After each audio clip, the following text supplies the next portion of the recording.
চকচকে আলো কিংবা কড়া লিপস্টিকের বাইরেও নিষিদ্ধ জগতের ভেতরে একটা মানবিক গল্প আছে কিছু চাপা দীর্ঘশ্বাস। তেমন এক গল্পেই পর্দায় এসে সাহসী বাজি ধরেছেন তানজিকা আমিন।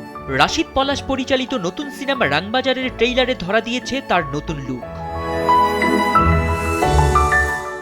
দৌলতিয়া যৌনপল্লীর বাস্তব লোকেশনে ধারণ করা এই সিনেমায় তানজিকার লুক, শরীরী ভাষা আর চোখের চাহনি সব মিলিয়ে তিনি যেন চেনা তানজিকা নন, একেবারে নতুন এক মানুষ।